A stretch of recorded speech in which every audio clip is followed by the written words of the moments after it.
Tripawd Superdogs, a celebration of three-legged dogs. So I'm talking today to Deepti and Isha. Hi, Deepti. Hi. Hi. And we're going to talk about Prinny. Prinny is an unusual name, so tell me about Prinny's name.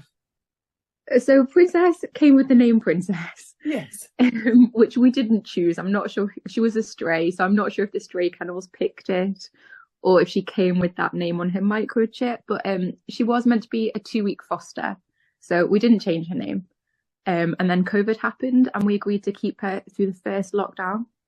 And then the first lockdown obviously continued. And then we'd had her like months and months and we just thought, well, we can't really give her back. So, and she knows her name now because we've been calling her Princess for the last 7 months. Oh, but it's less embarrassing to shout Prinny. Yeah. Oh, bless her. And as long as she's happy, that's great. That's great. So, what breed or mix is she? She is a Saluki lurcher, according to her chip. Yeah, wow. So that's a long-legged, quite speedy breed or mix, isn't it? Known for. Wow. Yes, very lanky and long legs. Yeah.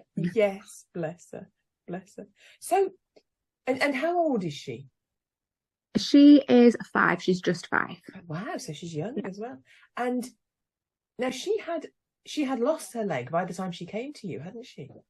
Yes. So she was in kennels by the time she was just over a year old. She was in the stray kennels for about 3 or 4 months all in all. Yeah. So it's been amputated when she must have been quite young. Yes. Wow. Yes. Gosh. So we'll never know what, but no, we won't. No. Wow. So how did that feel to you, taking on a dog with 3 legs? Now we have to say at that point, you're a vet, aren't you? Yeah. So that's why I've got her. Yeah. So I've never had a dog with 3 legs before her, to be fair. But my first job was the vets for the local cat and dog shelter. Yeah. So they needed a foster home, so we agreed to foster her. And to be fair, I think even I'm quite surprised by how much she does. Like, she sprints around, she goes up and down stairs. Wow. She does get more tired on very long walks, but other than that, she's really not any bother with having 3 legs. There's not really much of a difference. And obviously we're careful to not do too much with her. And we do a bit of physio every now and again, and we walk her on a harness, things like that. But really, she's absolutely fine. Wow, that's wonderful. And then, of course, if people come to you and have to make the decision for their own dog about amputation, or maybe if you talk to people about there's a 3-legged dog I'm thinking of adopting, you can give them the reality of life with a 3-legged dog, can't you? Yeah, and then people, so I obviously put her on my social media quite a lot, and then some people I went to uni with have asked me if they can borrow the videos to show clients that might be thinking about having an amputation. Wow. Just to show them that they can do really, really well. They still sprint, they sprint around full speed, they live a very full life. Just because I think if you're used to having your dog with 4 legs, often people really worry about what would happen if they do have an amputation, and what is their quality of life going to be, what are they going to be able to do. And obviously that is individual, it does depend on your own specific animal. But a lot of them do really, really well on 3 legs. Yeah, absolutely. I mean, I remember years ago my dad had a border collie who actually was sort of bowled over by a car and ended up with a leg in cast. Mm-hmm. And when he was walking, you could hear the cast hitting the floor, and he'd go like pitter patter clack, pitter patter clack. But when he ran, he just went, oh, stuff this, held the leg out to the side and ran. And so he could go perfectly well on 3 legs. And so more efficient. Yes, absolutely. Wow. I think that's good to get that message out, that 3-legged dogs, they don't sort of go around, because when I do it myself, you see a 3-legged dog, you meet a 3-legged dog when you're out and about, and you kind of go, oh dear, straight away. And that's the wrong response, really, isn't it? Because the dog isn't thinking, oh dear. They're just thinking, hey, yeah, great, let's get on with life, just like an ordinary dog, aren't they? When people say that, I don't feel sorry for her. She's honestly absolutely fine. Like, she's actually naughtier than our other one. So. Oh dear. Yeah. Oh, that's lovely. But I mean, you've just shown me you've got Deepti and your other dog Oliver cuddled up with you, and you said, "Oh, he's no problem." Yeah. So that again, their natural character, their temperament isn't necessarily changed at all by the loss of a leg. It's just like, yeah, come on, let's get on with it. Yeah. I mean, obviously, I wouldn't personally, because she came to us with 3 legs, so I don't know what she was like before. I don't know if maybe at first they do take a little while to adapt, but once they have, I don't think they sort of think back. I don't think they look back. No. Once they've adapted to life on 3 legs. Yeah. So you heard about her sort of through work, did you? That she was up for. She came into work. Yeah, she came into work. Yeah. Wow. Yeah. Lucky her. She fell on her feet there, all 3 of them. Yeah, I think she did. So obviously you've found it reasonably easy to adapt to having a 3-legged dog. Yes. I mean, I think the thing is we don't have any other really major commitments. It's just me and my partner, and we just had the one dog. So it wasn't really much to change. But no, it's not been any different than having a dog with 4 legs, I don't think, for us anyway. Yeah, great. And you said, sometimes you get the reaction of, oh, poor dog when you're out and about. But in general, is it as a positive reaction to her, or do people even notice? Yeah, people always notice. People always ask. I mean, I can't really tell them because obviously we don't know what happened. So, but yeah, people do always notice. And she's quite a cute dog, and she's got a bright pink collar. So they do tend to ask. It is positive, but they do always want to know what happens, and I don't know after that. So yeah. I mean, I have to say, I'm always drawn to dogs anyway, and I'm awful for going over. Can I say hello to the dog?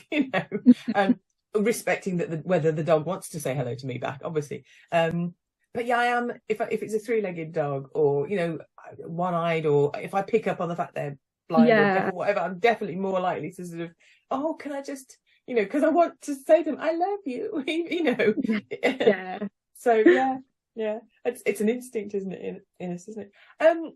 Have you got any funny stories about it? And now I know that's a difficult question because immediately people are like, oh, and your mind goes blank. But do you have any funny stories about her? She's just a character in general. She's quite a determined little dog. Yeah. Oh, and is she quite relaxed? I mean, do you have to do... Because having said... Let's talk about another myth then. Having said... She's a long-legged breed known for speed, and all this. She's there cuddled up with you now, and they're both cuddled up on the sofa, and they're both sight hands, aren't they? Yeah. So, are you plagued all day long having to meet the energy needs of these marathon running dogs? Is that the truth? Absolutely not. No.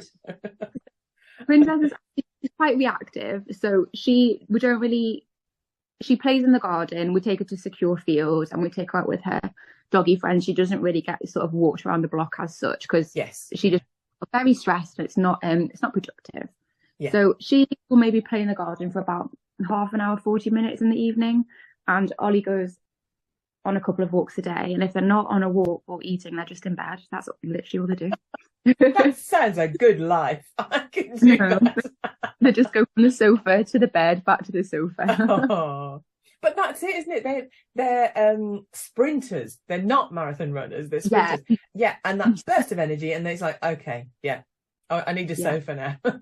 Yeah, they're very, very, very easy dogs, actually, and they don't like to go out in the rain. So we don't, just the dog walkers have rang me before to say Princess is refusing to leave the house in the rain. All right, just leave her.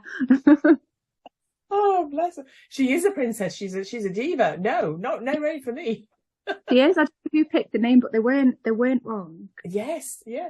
She's also an ambassador, isn't she? With all this people sharing her videos, and she's on social media, and she Perhaps she should be Princess Leia. I think that's where I've gone to. Oh dear. Is there anything that you'd like people to know about having a 3-legged dog? Yeah, I think it's not as. I think people have sort of they look at it like from a human point of view, and I think if you're looking, obviously it does depend on the dog, and I would always say speak to your vet who knows your animal. But if you're having the amputation discussion, a lot of the time it's because something's going on with that leg and the animal is using it anyway. You know, they're not weight bearing on it and it's not comfortable. It's possibly a source of pain. So actually amputation removes that. It removes whatever's going on. And if they haven't been walking on it for a while, like you say with your dad's dog, they stop putting it down. So actually they're already on 3 legs. They just have that extra limb that is a lot of the time actually just a source of discomfort. Yes. Yeah. So, and again, important to say, it depends on the breed. But as we've seen, several of the dogs that not the dogs I've talked to, the owners I've talked to, you know, they've been a high energy dog. Yeah. But they've managed perfectly well on 3 legs still to expend that energy, you know.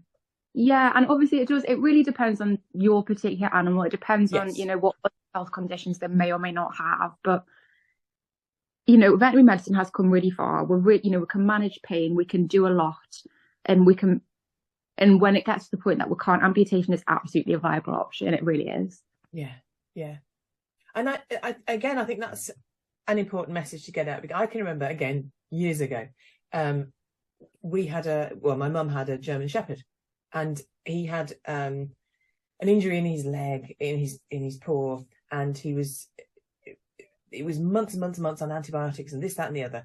And amputation was mentioned, and she was very strongly of the opinion that he would be better to be put to sleep than lose the leg. I was sort of campaigning for no, if necessary, let him lose the leg. It never came to that in the end, but that's good. I think I think maybe there was as you say, maybe it was true in the old days that having, you know, losing a leg or you know, for whatever reason we didn't manage the pain as well, or whatever the reason was. Nowadays, as you say, it's really, really a viable option if your vet is advising that, or for, you know, or if you're looking at adopting a dog with 3 legs. It's not a huge problem, is it? No, it's really not. Like, there's maybe some lifestyle changes. You know, maybe you have carpets instead of laminate flooring. You know, maybe you do just watch how much exercise you do with them, and, you know, just sensible things. But I really don't. I mean, she's been hard to work because she's a bit naughty, but she's not in any way been hard to work because she's only got 3 legs. Like, that's not really. Yes. Bless her. Oh, she's entitled to be naughty. I like it. I quite like a naughty dog, a dog with opinions, you know, and a sense of humour. Yeah, I like that. Probably because it reminds me of myself, but there you go. That's another story. Is there anything else that you'd like to say, either about Prinny or 3-legged dogs in general? No, I don't think so. I think just that really, it's, if you've been offered it as an option, it is a viable, it is a good option. Yeah. You know, if they've done something that can't be fixed to the leg, or if there is, you know, something going on, it can extend their quality of life, and it can, you know, it really can. It is all about quality of life. And to see Sarah Loveland's portraits of Prinny and all the Tripawd Superdogs enjoying a wonderful quality of life, go to sarahloveland.com and look out for the hashtag Tripawd Superdogs on social media. Hear more from Julie at dogcastradio.com. Tripawd Superdogs, a celebration of 3-legged dogs.